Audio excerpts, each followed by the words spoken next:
Hello students, welcome to all of in the Mangnade biology classes. Student, हम लोग अभी जो पॉइंट डिस्कस कर रहे हैं वो है biotechnology principle and process chapter से रिलेटेड। और इसमें हम प्रिंसिपल के अंदर जो बायोटेक्नोलॉजी के अंदर टूल्स है उसके बारे में डिस्कस कर रहे हैं। एक्चुअली बायोटेक्नोलॉजी के अंदर 3 टूल्स है। एक है रिस्ट्रिक्शन एंजाइम्स, दूसरा है क्लोनिंग फैक्टर और तीसरा है कॉम्पिटेंट होस्ट। और क्लोनिंग फैक्टर के अंदर और 4 सब पॉइंट आते हैं। क्लोनिंग फैक्टर के अंदर और 4 सब पॉइंट आते हैं। वो 4 सब पॉइंट कौन कौन से, ध्यान से देखिए। Features require for cloning factor. अभी हम आपके सामने जो डायग्राम दिखा रहे हैं वो डायग्राम का नाम है PBR 322। मैं आपको पहले बता दूं कि PBR 322 है क्या। Actually this is the artificial plasmid. ध्यान से सुनिए, PBR 322 क्या है। एक आर्टिफिशियल प्लाज्मिड है जो डिज़ाइन किया गया है साइंटिस्ट ने, जिसका नाम है PBR 322। तो इस प्लाज्मिड की क्या खासियत है, देखो। ये जो प्लाज्मिड है उसमें यहाँ पे हम डिफरेंट साइड दिख रहे हैं ना प्लाज्मिड के अंदर। ये आर्टिफिशियल प्लाज्मिड है। और मैंने शायद बताया था आपको कि नेचुरली जो प्लाज्मिड होता है एंटीबायोटिक को रेजिस्ट नहीं करता है। बट ये जो PBR 322 प्लाज्मिड है, ये प्लाज्मिड एंटीबायोटिक को रेजिस्ट करने की क्षमता रखता है। या रहती है इसके अंदर, या लाते हैं हम लोग। ठीक है, देखो इसके अंदर कौन कौन से पॉइंट है। पहला पॉइंट है ओरिजिन ऑफ एप्लीकेशन, जिसको हम ओरी बोलते हैं। दूसरा है सेलेक्टेबल मार्कर, या उसको हम मार्कर जीन बोलते हैं। या उसी को हम तीसरा नाम बोलते हैं एंटीबायोटिक रेजिस्टेंट जीन। यहाँ पे देखो प्लाज्मिड के अंदर क्या क्या दिखा रहा हूँ मैं। सबसे पहले मैंने बोला ओरिजिन ऑफ एप्लीकेशन, मतलब उसको हम ओरी बोलते हैं। तो इस प्लाज्मिड के अंदर ओरिजिन साइट कितने हैं? ओरिजिन साइट 1 है ना। ओरिजिन साइट कितनी? 1 है। दूसरा क्या है इसमें? सेलेक्टेबल मार्कर है। Selectable marker is also called as marker gene, और उसी को हम दूसरा नाम बोलते हैं एंटीबायोटिक रेजिस्टेंट जीन। तो यहाँ पे प्लाज्मिड के अंदर देख लीजिए, इस प्लाज्मिड के अंदर 2 एंटीबायोटिक रेजिस्टेंट जीन है। कौन कौन से 2 एंटीबायोटिक रेजिस्टेंट जीन है? Ampicillin resistant and tetracycline resistant. मतलब ये प्लाज्मिड जो है दोनों एंटीबायोटिक को रेजिस्ट कर सकता है। इसलिए इसके अंदर जो सेलेक्टेबल मार्कर बोल के जीन छोड़े हमने 2 है। उसके बाद cloning site. Cloning site is also called restriction site. Cloning site किसको बोलते हैं? रिस्ट्रिक्शन साइट बोलते हैं। और यहाँ पे डायग्राम में देख लीजिए, एक्चुअली इसके अंदर क्लोनिंग साइट के जो टाइप है वो 7 है और जो नंबर है वो 8 है। पिक्चर में देख लीजिए, आपको पिक्चर में दिखता है क्लोनिंग साइट के नंबर कितने हैं? 8 है। कौन कौन से 8 है ये देखो। PST1, PST1, PVU1, EcoR1, CLA1, HAND3, BAMH1, SAL1 and PVU2। ये 8 रिस्ट्रिक्शन साइट है। उसको हम क्लोनिंग साइट बोलते हैं। नंबर है।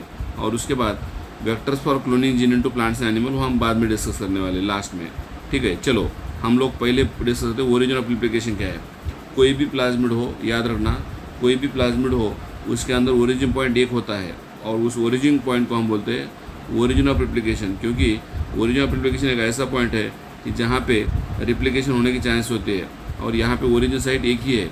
It is a sequence where replication start. ध्यान से देखो, ऐसा सीक्वेंस कि जहाँ पे ओरिजिन स्टार्ट होता है या रेप्लिकेशन स्टार्ट होता है। A piece of DNA linked ori can replicate within the host cell also. मतलब जिस प्लाज्मिड के अंदर क्या है, ओरिजिन है, वो क्या करता है, होस्ट सेल के अंदर रेप्लिकेशन करता है। It also control copy number of linked DNA। मतलब जहाँ पे ओरिजिन साइट है वो क्या करता है, कॉपी नंबर करता है लिंक्ड DNA के आल्सो। मतलब मैंने आपको बोला था कि जितने वेक्टर की कॉपी बनाएंगे हम लोग, जितने क्या बनाएंगे, वेक्टर DNA की कॉपी बनाएंगे। वेक्टर DNA की जितने कॉपी बनेंगे उतने ही कॉपी क्या किसके बनेंगे, सेम कॉपी किसके बनेंगे, लिंक्ड DNA के बनेंगे ना। जितने कॉपी वेक्टर DNA के बनेंगे उतने कॉपी लिंक्ड DNA के बनते हैं। मतलब दोनों DNA को अपने को मल्टीप्लाई करना है। किसको किसको? वेक्टर DNA को भी और लिंक्ड DNA को भी। तो लिंक्ड DNA को मल्टीप्लाई करने के लिए वेक्टर DNA मल्टीप्लाई होना जरूरी है, और वेक्टर DNA को मल्टीप्लाई करना है तो ओरिजिन साइट इंपॉर्टेंट है। So getting many copies of the target DNA, it should be cloned vector whose origin support high copy number. मतलब वेक्टर DNA के अंदर जो ओरिजिन साइट है वो रिप्लिकेशन करने के लिए हेल्प करता है ना। अगला पॉइंट देखते हैं, चलो। सेलेक्टेबल मार्कर या मार्कर जीन, मैंने बोला आपको कि PBR 322 के अंदर एक्चुअली दो सेलेक्टेबल मार्कर है। Okay, what is selectable marker? It is the gene that help to select the transformant, eliminate non transformant. ध्यान से देख लीजिए। ओके, ऐसा जीन है जो क्या करता है, ट्रांसफॉर्मेंट को सेलेक्ट करता है और नॉन ट्रांसफॉर्मेंट को एलिमिनेट करता है। आप बोलेंगे नॉन ट्रांसफॉर्मेंट को एलिमिनेट क्यों करते हैं सर? क्योंकि नॉन ट्रांसफॉर्मेंट के अंदर एंटीबायोटिक को रजिस्ट करने की क्षमता नहीं है ना, इसलिए उसको एलिमिनेट किया जाता है। ये piece of DNA is introduce into host bacterium called transformation. Picture में देख लो, अगर फॉरेन डीएनए हम बैक्टीरिया के अंदर छोड़ते हैं, ओके, ये जो रिकॉम्बिनेंट डीएनए हमने बैक्टीरिया के अंदर छोड़ा, तो उस प्रोसेस को क्या बोलते हैं हम? ट्रांसफॉर्मेशन बोलते हैं। और सच ए सेल इज कॉल्ड ट्रांसफॉर्मेंट। और अगर ट्रांसफॉर्मेशन नहीं होता है, अगर किसी सेल के अंदर, ओके, किसी बैक्टीरियल सेल के अंदर अगर फॉरेन डीएनए नहीं जाता है, बाहरी डीएनए रहता है, तो उसको हम क्या बोलते हैं फिर? नॉन ट्रांसफॉर्मेंट बोलते हैं ना। अगर फॉरेन डीएनए जा रहा है अंदर तो ट्रांसफॉर्मेंट है, और फॉरेन डीएनए नहीं जा रहा है अंदर तो वो क्या है फिर? नॉन ट्रांसफॉर्मेंट है। ऐसे हम बता सकते हैं। ओके, आगे चलते हैं। Okay, selectable marker, okay, selectable marker E coli could include gene encoding for resistance to antibiotic like. Selectable marker जो है ई कोलाई के अंदर, ई कोलाई बैक्टीरिया के अंदर जो सेलेक्टेबल मार्कर हम यूज़ करते हैं वो जीन बनाता है रेजिस्टेंस टू। कौन से जीन बनाता है resistant? Ampicillin resistant, chloramphenicol, tetracycline and kanamycin या कैनामाइसिन। ये जो एंटीबायोटिक है उसको रजिस्ट करने के लिए हम जीन इंसर्ट कर सकते हैं। किसके अंदर? ई कोलाई के प्लाज्मिड के अंदर। And normal E coli cell have no resistant against this antibiotic. मैंने पहले बोला आपको, नॉर्मल ई कोलाई के अंदर जो नॉर्मल प्लाज्मिड है वो किसी भी एंटीबायोटिक को रजिस्ट करने के लिए कैपेबल नहीं है या रजिस्ट नहीं कर सकता है। तो ये जो प्लाज्मिड है फिर जो हम ई कोलाई के अंदर छोड़ रहे हैं, ये आर्टिफिशियल प्लाज्मिड है जिसमें हमने एंटीबायोटिक रेजिस्टेंट जीन इंसर्ट किए हैं ना। ओके, चलो आगे पॉइंट देखते हैं। To link the alien DNA the vector DNA need single और वेरी फ्यू रिकॉग्निशन साइट। देखो, अगर हमको एलियन डीएनए छोड़ना है कहाँ पे? वेक्टर डीएनए के अंदर। ओके, तो वेक्टर डीएनए के अंदर क्या होना चाहिए? सिंगल और वेरी फ्यू रिकॉग्निशन साइट होनी चाहिए। यहाँ पे पिक्चर में देख लीजिए, ये वेक्टर PBR32 जो इसके अंदर रिकॉग्निशन साइट डिफरेंट है, और more than one recognition site generate several fragments. जितने रिकॉग्निशन साइट रहेंगे, जितने रिकॉग्निशन साइट रहेंगे इसके ऊपर, रिकॉग्निशन साइट किसको बोलेंगे? ऐसी साइट कि जहाँ पे हम फॉरेन डीएनए इंसर्ट कर सकते हैं उसको बोलते हैं हम लोग रिकॉग्निशन साइट। सो जितने रिकॉग्निशन साइट होंगे सेवरल फ्रैगमेंट बनेंगे and it complicate the gene cloning. तो जितने रिस्ट्रिक्शन रिकॉग्निशन साइट बनेंगे उतने उसके फ्रैगमेंट बनेंगे, और जितने फ्रैगमेंट बनेंगे उतना उसको कॉम्प्लिकेशन होना पॉसिबिलिटी है, कॉम्प्लिकेशन बढ़ सकता है। ओके, अगला पॉइंट दिया है उन्होंने ligation of the alien DNA is carried out at restriction site. देख लीजिए पिक्चर में, देखो यहाँ पे हमने क्या किया है? लाइगेशन किया है, मतलब अटैचमेंट किया है। किसको? Alien DNA is carried out at restriction site present in one of the two antibiotic resistant gene. ध्यान से देख लो, यहाँ पे हमने दो एंटीबायोटिक रेजिस्टेंट जीन यहाँ पे इंसर्ट किए हैं। कहाँ पे? PBR322 के अंदर दो एंटीबायोटिक रेजिस्टेंट जीन इंसर्ट किए हैं। ओके, पहला एग्जाम्पल, पहला ligation of foreign DNA at bam H1 site. Picture में देख लो, बाम H1 साइट में हमने पहला जीन लाइगेट किया है। किसका? एंटीबायोटिक रेजिस्टेंट करने वाला। Okay, of tetracycline resistant gene. मतलब बाम H1 क्या है? रिस्ट्रिक्शन साइट है या रिकॉग्निशन साइट है, और यहाँ पे हमने क्या किया है फिर? टेट्रासाइक्लिन रेजिस्टेंट जीन लाइगेट किया है। किसके अंदर? वेक्टर के अंदर। कौन से वेक्टर के अंदर? PBR322। आप बोलेंगे PBR322 का लॉन्ग फॉर्म क्या है sir? P for plasmid, B for Bolivar, R for Rodriguez and 322 क्या है? उसका नंबर दिया वाला है, उस प्लाज्मिड का नंबर दिया वाला है। As the result recombinant plasmid is formed. ध्यान से सुनिए, अगर हमने बाम H1 साइट पे टेट्रासाइक्लिन रेजिस्टेंट जीन इंसर्ट किया है या छोड़ा है, लाइगेट किया है, जोड़ा है, तो उसको हम क्या बोलेंगे फिर? रिकॉम्बिनेंट प्लाज्मिड बोलेंगे ना। क्या बोलेंगे? रिकॉम्बिनेंट प्लाज्मिड बोलेंगे। And if ligation does not occur, अगर यहाँ पे लाइगेशन नहीं होता है, कहाँ पे? बाम H1 साइट पे या किसी भी साइट पे फॉरेन डीएनए लाइगेट नहीं होता है, तो उसको हम बोलते हैं नॉन रिकॉम्बिनेंट। मतलब आपको रिकॉम्बिनेंट और नॉन रिकॉम्बिनेंट में पहले मैं फ़र्क बता दूं। अगर किसी भी प्लाज्मिड डीएनए के अंदर, ओके, किसी भी प्लाज्मिड डीएनए के अंदर फॉरेन डीएनए इंसर्ट होता है, कौन इंसर्ट होता है? फॉरेन डीएनए या जीन ऑफ इंटरेस्ट। ओके, ये जो फॉरेन डीएनए होता है, फॉरेन डीएनए इंसर्ट होता है, ओके, तो उसको हम बोलते हैं फिर रिकॉम्बिनेशन बोलते हैं। किसी भी प्लाज्मिड के अंदर फॉरेन डीएनए इंसर्ट हुआ तो उसको हम क्या बोलेंगे? रिकॉम्बिनेशन बोलते हैं, या ऐसे प्लाज्मिड को हम बोलते हैं रिकॉम्बिनेंट। क्या बोलते हैं? ओके, रिकॉम्बिनेंट प्लाज्मिड बोलते हैं। और अगर फॉरेन डीएनए इंसर्ट नहीं हुआ, लाइगेट नहीं हुआ, तो उसको क्या बोलते हैं हम लोग? Non recombinant. तो यहाँ पे कौन सा प्लाज्मिड है फिर? रिकॉम्बिनेंट है, क्योंकि हमने यहाँ पे बामेचोन की जगह पे टेट्रासाइक्लिन रेजिस्टेंट जीन इंसर्ट की है, लाइगेट की है। चलो अगला point, when the foreign DNA is inserted within the gene of bacteria, gene is inactivated, it is called as insertion inactivation. देखो ध्यान से देखो मैं क्या बोल रहा हूँ। अगर यहाँ पे पिक्चर में देखो नीचे, अगर हमने क्या किया है, ये जो PBR 322 है, इसमें बामेचोन साइड जो है, बामेचोन साइड, यहाँ पे टेट्रासाइक्लिन रेजिस्टेंट जीन था ना, तो यहाँ पे हमने क्या किया है, टेट्रासाइक्लिन रेजिस्टेंट जीन जो था उसको हमने इनएक्टिवेशन किया है। कैसे इनएक्टिवेशन किया है? फॉरेन जीन छोड़ के। ध्यान से देखो, हमने क्या किया है, फॉरेन जीन छोड़ा है, और फॉरेन जीन इंसर्ट करके जो टेट्रासाइक्लिन रेजिस्टेंट जीन था उसको हमने क्या किया है, इनएक्टिवेशन किया है ना। फॉरेन जीन इंसर्ट करके टेट्रासाइक्लिन रेजिस्टेंट जीन को क्या किया है, हमने इनएक्टिवेशन किया है। तो उस प्रोसेस को हम बोलते हैं फिर insertional inactivation. Here the recombinant plasmid lose tetracycline resistant due to the insertion of foreign gene. तो यहाँ पे टेट्रासाइक्लिन रेजिस्टेंट जीन में अगर हमने फॉरेन जीन इंसर्ट किया, ओके, टेट्रासाइक्लिन रेजिस्टेंट जीन में हमने अगर फॉरेन जीन इंसर्ट किया, तो यहाँ पे क्या हो रहा है, यहाँ पे हो रहा है insertional inactivation. Very important point बता रहा हूँ। ओके, अगर हमने फॉरेन जीन इंसर्ट किया, ओके, कहाँ पे इंसर्शन किया, कहाँ पे? टेट्रासाइक्लिन रेजिस्टेंट जीन की जगह पे, तो वो वहाँ पे क्या होगा, वो जो जीन है लूज़ करेगा क्या, tetracycline resistant due to insertion of foreign DNA. मतलब यहाँ पे क्या होगा, फॉरेन जीन आने की वजह से टेट्रासाइक्लिन को रजिस्ट करने की जो क्षमता है उसकी लूज हो जाएगी। Okay, and when the plasmids are introduce into the E coli, ऐसा प्लाज्मिड अगर ई कोलाई के अंदर छोड़ते हैं हम लोग, तो हमको यहाँ पे 3 कलर के कॉलोनी मिलते हैं। ऐसा प्लाज्मिड जिसके अंदर इंसर्शन या इंसर्शन इनएक्टिवेशन हुआ है, ऐसा प्लाज्मिड अगर हम छोड़ते हैं तो हमको 3 कलर की कॉलोनी मिलती है। यहाँ पे पिक्चर में देखो, ट्रांसफॉर्मेंट सेल थी, यहाँ पे नॉन ट्रांसफॉर्मेंट सेल थी। न्यूट्रिएंट मीडियम के अंदर एम्पिसिलिन डाला हमने, तो यहाँ पे ओवरनाइट ग्रोथ करने के बाद कौन सी कॉलोनी ग्रो हो पा रही है? खाली एम्पिसिलिन रेजिस्टेंट कॉलोनी ग्रो हो रही है। आप बोलेंगे सर टेट्रासाइक्लिन रेजिस्टेंट कॉलोनी क्यों नहीं ग्रो हो रही है?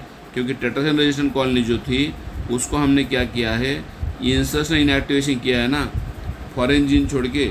इसलिए ऐसी कॉलोनी के ऊपर या ऐसी कॉलोनी जो टेट्रासाइक्लिन रेजिस्टेंट कर सकती है, यहाँ पे ग्रो नहीं हो सकती है। ओके, ओनली कौन सी कॉलोनी ग्रो होगी? एम्पिसिलिन रेजिस्टेंट कॉलोनी ग्रो होगी।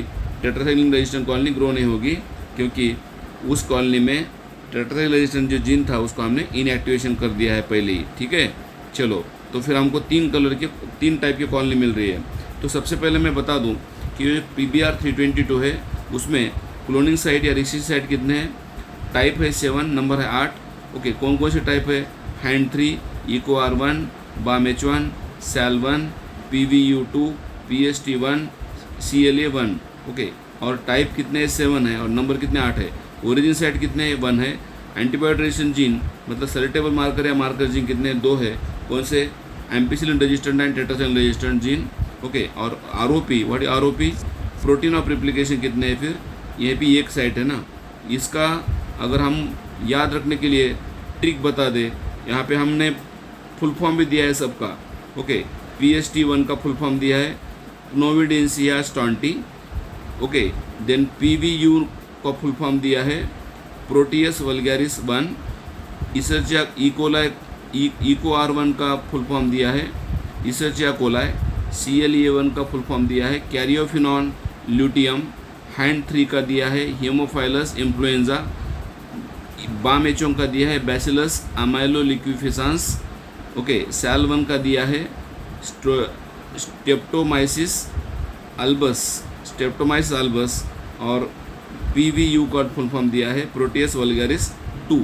तो ये है रिस्ट्रिक्शन साइट 8। ओके, और इसके अंदर एम्पिसिलिन रेजिस्टेंट जीन और टेट्रासाइक्लिन रेजिस्टेंट जीन थे, ये भी हमने इसके अंदर लाइगेट किए थे पहले ही जब बनाया था PBR 32। ओके, और यहाँ पे ओरिजिन साइट एक है और प्रोटीन ऑफ रेप्लिकेशन क्या है, एक है। तो अंदर का पॉइंट अगर आपको याद रखना है तो उसके लिए ट्रिक बता रहा हूँ मैं। AT room, at room, A for ampicillin, T for tetracycline, and room मतलब क्या है, ROP एंड ओरिजिन हमको रूम ऐसा कंसिडर किया है। अभी ये जो रिस्ट्रिक्शन साइट है उसका हम अगर याद रखना चाहते हैं ट्रिक, तो उसकी ट्रिक है, ध्यान से देखो, उसकी ट्रिक है फर्स्ट पेपर 1, फर्स्ट मतलब PST1, पेपर 1 मतलब PVU1, इकोलॉजी मतलब EcoR1, का मतलब CLA1 है, हीमोफाइलस इन्फ्लुएंजा, बहुत bam H1, solid that is SAL1, then paper 2 मतलब PVU2। तो ये पूरी ट्रिक क्या है फिर, फर्स्ट पेपर 1 इकोलॉजी का है, बहुत solid, then paper 2। This is very important trick to remember the name of restriction site या cloning site on the PBR 322। Okay, तो ये है डायग्राम और इसके लेबलिंग। अभी हम जाते हैं कि जो एंटीबायोटिक जो हम कॉलोनीज ग्रो कर रहे हैं सिलेक्टेबल मार्कर के ऊपर। ओके, 3 टाइप के कॉलोनी आपको मिलते हैं using selectable marker. Ampicillin resistant, tetracycline resistant gene हम अगर यूज़ करते हैं तो हमको 3 टाइप के कॉलोनी मिलते हैं। कौन कौन से 3 टाइप के कॉलोनी मिलते हैं मास्टर प्लेट के ऊपर? 3 टाइप की कॉलोनी मिलते हैं इकोलाई के, found on the different medium. 2 different medium हमने यूज़ किया है। कौन कौन से 2 मीडियम हमने किया है मास्टर प्लेट के अंदर? एम्पिसिलिन मीडियम और टेट्रासाइक्लिन मीडियम। तो यहाँ पे देख लीजिए, हमको 3 टाइप के कॉलोनी हमको यहाँ पे दिखते हैं। पहली कॉलोनी, फर्स्ट कॉलोनी कौन सी है? Non transformant. ध्यान से देखो, नॉन ट्रांसफॉर्मेंट में क्या है, प्लाज्मिड जो है इकोलाई के अंदर इंसर्ट ही नहीं हुआ ना। प्लाज्मिड जो है not insert in host cell, मतलब इकोलाई के अंदर इंसर्ट ही नहीं हुआ। अगर इंसर्ट ही नहीं हुआ तो यहाँ पे क्या बोलेंगे उसको? नॉन ट्रांसफॉर्मेंट, नॉन रिकॉम्बिनेंट बोलेंगे। एंड ऐसी कॉलोनी जिसके अंदर ना एम्पिसिलिन रेजिस्टेंट जीन है ना टेट्रासाइक्लिन रेजिस्टेंट जीन है, ऐसी कॉलोनी जो होती है do not grow on ampicillin and tetracycline containing medium. दोनों मीडियम के ऊपर ग्रो नहीं हो पाती है। कौन सा? नॉन ट्रांसफॉर्मेंट जो इकोला है, इकोलाई की कॉलोनी है, दोनों मीडियम के ऊपर ग्रो नहीं हो पाती है। और ऐसी कॉलोनी को हम क्या करते हैं? एलिमिनेट कर देते हैं, निकाल देते हैं ना, क्योंकि ये ना एम्पिसिलिन कंटेनिंग मीडियम के ऊपर ग्रो होती है या टेट्रासाइक्लिन मीडियम के ऊपर ग्रो होती है, दोनों के ऊपर नहीं ग्रो होती है। कौन सी? First case. Now second case हम बता रहे हैं that is transformant with non recombinant. ध्यान से देखिए, यहाँ पे ट्रांसफॉर्मेशन हुआ है, मतलब एम्पिसिलिन टेट्रासाइक्लिन रेजिस्टेंट जीन जो है इकोलाई के अंदर जा चुके हैं, बट नॉन रिकॉम्बिनेंट है, मतलब टेट्रासाइक्लिन रेजिस्टेंट जीन को हमने इनएक्टिवेशन नहीं किया है। किसको इनएक्टिवेशन नहीं किया है? टेट्रासाइक्लिन रेजिस्टेंट जीन को हमने नॉट नहीं किया है। क्या नहीं किया है? नॉट इनएक्टिवेट किया है। ओके, नॉट इनएक्टिवेट किया है, इनएक्टिवेट ओके नहीं किया है। किसमें? यहाँ पे, मतलब यहाँ पे एम्पिसिलिन रेजिस्टेंट जीन भी काम कर रहा है और टेट्रासाइक्लिन रेजिस्टेंट जीन भी काम कर रहा है ना। किसके अंदर का? PBR 322 की वजह से, या PBR 322 के अंदर एम्पिसिलिन रेजिस्टेंट जीन और टेट्रासाइक्लिन रेजिस्टेंट जीन दोनों काम कर रहे हैं, और इसीलिए both the resistant gene work, दोनों रेजिस्टेंट जीन काम करते हैं एंड इसीलिए ग्रो होते हैं। किसके ऊपर? Ampicillin containing medium as well as tetracycline containing medium, दोनों मीडियम के ऊपर ग्रो होंगे। कौन? ट्रांसफॉर्मेंट विद नॉन रिकॉम्बिनेंट जो है, ओके, इकोलाई के अंदर दोनों मीडियम के ऊपर ग्रो होंगे, मतलब एम्पिसिलिन कंटेनिंग मीडियम के ऊपर भी ग्रो होगा और टेट्रासाइक्लिन कंटेनिंग मीडियम के ऊपर भी ग्रो होगा। इकोलाई की कॉलोनी, कौन सी कॉलोनी? जो ट्रांसफॉर्मेंट विद नॉन रिकॉम्बिनेंट है। अभी लास्ट केस जो है हमारे लिए वेरी इंपॉर्टेंट है। लास्ट केस जो है that is transformant with recombinant है। ध्यान से देखिए, transformant recombinant, this is very important case, okay, for solving MCQ। तो ट्रांसफॉर्मेंट विद रिकॉम्बिनेंट में हमने क्या किया है?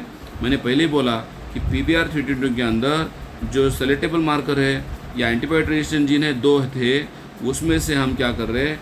टेट्रासाइक्लिन रेजिस्टेंट जीन को इनएक्टिवेट कर रहे। मतलब यहाँ पे हमने क्या किया है? टेट्रासाइक्लिन रेजिस्टेंट जीन जो है, ओके, उसको हमने क्या किया है? इंसर्शनल इनएक्टिवेशन किया है, मतलब फॉरेन जीन छोड़ के उसको इनएक्टिवेट किया है, तो इनएक्टिवेट करने की वजह से, इंसर्शन इनएक्टिवेशन करने की वजह से किसको, टेट्रासाइक्लिन रेजिस्टेंट जीन को, ओके, यहाँ पे जो होगा, ये जो कॉलोनी ग्रो होगी ई कोलाई की, किसके ऊपर ग्रो होगी, ओनली एम्पिसिलिन कंटेनिंग मीडियम के ऊपर ग्रो होगी and do not grow on the tetracycline containing medium. क्यों? क्योंकि टेट्रासाइक्लिन कंटेनिंग मीडियम के अंदर जो एंटीबायोटिक रेजिस्टेंट करने की कैपेसिटी थी उसकी, ओके, वो लॉस हो चुकी है ना। टेट्रासाइक्लिन को रजिस्ट करने की जो क्षमता थी वो लॉस हो चुकी है, इसलिए ऐसी कॉलोनी जो ट्रांसफॉर्मेंट एंड रिकॉम्बिनेंट है, टेट्रासाइक्लिन के ऊपर ग्रो नहीं हो पाती, बट एम्पिसिलिन के ऊपर ग्रो हो पाती है। क्यों ग्रो हो पाती है?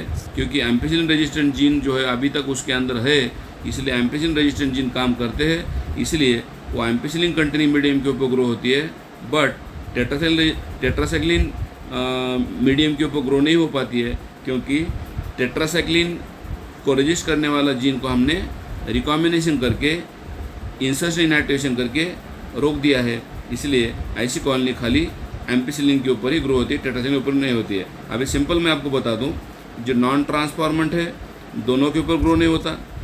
नॉन ट्रांसफॉर्मेंट एम्पिसिलिन के ऊपर भी ग्रो नहीं होता, टेट्रासाइक्लिन के ऊपर ग्रो नहीं होता।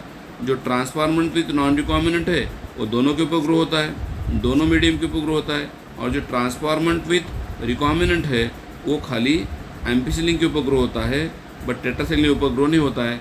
अब इसका फ़ायदा क्या होगा? इसका फ़ायदा ये होगा कि हमको रिकॉम्बिनेंट और नॉन रिकॉम्बिनेंट दोनों को पहचानने में ईजी हो जाएगा। ओके, तो यहाँ पे दिया है उन्होंने, non transformant have no plasmid so they are not inserted to इधर टेट्रासाइक्लिन और एम्पिसिलिन। मतलब ये जो है नॉट रजिस्ट नहीं कर पाएंगी। कौन सी फर्स्ट कॉलोनी जो है ना एम्पिसिलिन को रजिस्ट कर पाएगी ना टेट्रासाइक्लिन को रजिस्ट कर पाएगी, इसलिए ऐसी कॉलोनी एलिमिनेट हो जाती है। दूसरी, ट्रांसफॉर्मेंट नॉन रिकॉम्बिनेंट जो है plasmid, they are resistance to both antibiotic, मतलब ये एंटीबायोटिक दोनों को रजिस्ट करती है, इसलिए दोनों के ऊपर ग्रो होती है ये। ओके, किसके ऊपर ग्रो होती है? एम्पिसिलिन के ऊपर भी और टेट्रासाइक्लिन के ऊपर, दोनों के ऊपर ग्रो होती है। और तीसरी जो कॉलोनी है that is transformant recombinant, they are resistant only to ampicillin, क्योंकि यहाँ पे एम्पिसिलिन को रजिस्ट करने की क्षमता है बट टेट्रासाइक्लिन रजिस्टेंट करने की क्षमता नहीं है, इसलिए खाली ऐसी कॉलोनी जो ग्रो होती है खाली एम्पिसिलिन के ऊपर ग्रो होती है, टेट्रासाइक्लिन के ऊपर ग्रो नहीं होती है। और ये एम्पिसिलिन के ऊपर भी ग्रो होती है और टेट्रासाइक्लिन के ऊपर भी ग्रो होती है, और ये ना एम्पिसिलिन के ऊपर ग्रो होती है ना टेट्रासाइक्लिन के ऊपर ग्रो होती है, दोनों के ऊपर ग्रो नहीं होती है। नो, दोनों के ऊपर, यहाँ पे दोनों के ऊपर हो रही है, और यहाँ पे खाली एम्पिसिलिन के ऊपर होती है, टेट्रासाइक्लिन के ऊपर ग्रो नहीं होती है। So this is the difference between the three colonies. Okay, then recombinant plasmid can be selected out from the non-recombinant ones by plating transformant on ampicillin medium and then transformant tetracycline। मतलब हमने क्या किया फिर? Recombinant colony को पहचानने के लिए पहले हमने उसको एम्पिसिलिन के ऊपर ग्रो करके देखा, फिर हमने टेट्रासाइक्लिन के ऊपर ग्रो करके देखा ना। ओके, दोनों के ऊपर ग्रो करके देखा, तो क्या हो रहा है फिर? द रिकॉम्बिनेंट रिकॉम्बिनेंट जो होता है ग्रो होता है कहाँ पे? Ampicillin medium, but not on the tetracycline medium. ध्यान से सुनो, जो रिकॉम्बिनेंट होता है, ओके, वो कहाँ ग्रो होता है? एम्पिसिलिन कंटेनिंग मीडियम के ऊपर ग्रो होता है, बट टेट्रासाइक्लिन कंटेनिंग मीडियम के ऊपर ग्रो नहीं हो पाता है। बट नॉन रिकॉम्बिनेंट जो होता है, okay, grow on both medium. Non recombinant जो होता है, मतलब सेकंड केस, सेकंड स्लाइड जो मैं बता रहा हूँ ये डायग्राम, ये दोनों के ऊपर ग्रो होता है। और जो ट्रांसफॉर्मेट विथ रिकॉम्बिनेंट है खाली एम्पिसिलिन के ऊपर ग्रो होता है।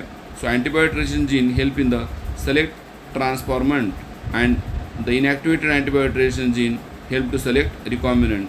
ध्यान से देखो, एंटीबायोटिक रेजिस्टेंट जीन की वजह से हम क्या कर रहे हैं? सेलेक्ट कर रहे हैं किसको? ट्रांसफॉर्मेंट को। और इनएक्टिवेटेड एंटीबायोटिक रेजिस्टेंट जीन जो है हेल्प टू सेलेक्ट रिकॉम्बिनेंट, मतलब रिकॉम्बिनेंट को हम उससे अलग निकाल पा रहे हैं ना। ओके, और इसलिए but this type of selection of recombinant is very difficult process. ध्यान से देखो, ये जो मैंने आपको डायग्राम दिखाया नीचे, किसका? रिकॉम्बिनेंट या non transformant, transformant non recombinant and transformant recombinant, ये जो प्रोसेस डिफिकल्ट प्रोसेस है, डिफिकल्ट टास्क है, because it need simultaneous splitting of the two plates having different antibiotic. हमको क्या करना पड़ेगा? दोनों सेल को दो अलग अलग एंटीबायोटिक के ऊपर ग्रो करना पड़ेगा। यहाँ पे देखो, मैंने हर एक केस में ampicillin medium, tetracycline medium, ampicillin medium, tetracycline medium, हर एक कॉलोनी के अंदर या हर एक कॉलोनी ग्रो करने के लिए आपको दो अलग अलग एंटीबायोटिक रेजिस्टेंट जीन या एंटीबायोटिक कंटेनिंग मीडियम के दो अलग अलग प्लेट बनाना पड़ेगा और दोनों के अंदर ग्रो करके देखना पड़ेगा, और इसीलिए ये डिफ़िकल्ट प्रोसेस है। इसीलिए फिर हम क्या करते हैं, दूसरा सेलेक्टेबल मार्कर यूज़ करते हैं जो कलर बनाता है। ओके, प्लाज्मिड के अंदर कलर बनाता है क्योंकि उसके अंदर क्रोमोजेनिक सब्सटेंस रहते हैं। दूसरे प्लाज्मिड के अंदर कलर बनाने वाले क्रोमोजेनिक सब्सटेंस रहते हैं, और वो क्रोमोजेनिक सब्सटेंस जो है बनाने वाला जो प्लाज्मिड है उसके अंदर लैक्जेड जीन होती है, और वो लैक्जेड जीन क्या करते हैं, फिर ब्लू कलर बनाती है। ओके, तो उसका जो अनदर वेक्टर है, जो दूसरा वेक्टर हम डिस्कस करने वाले हैं, जो कलर कॉलोनी बनाता है, उसका वीडियो मैंने अलग बनाया है और ये वीडियो अलग है।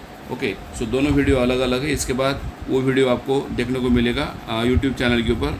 सो ध्यान से देखिए और इसके MCQ ट्राई करो। Thank you for watching video.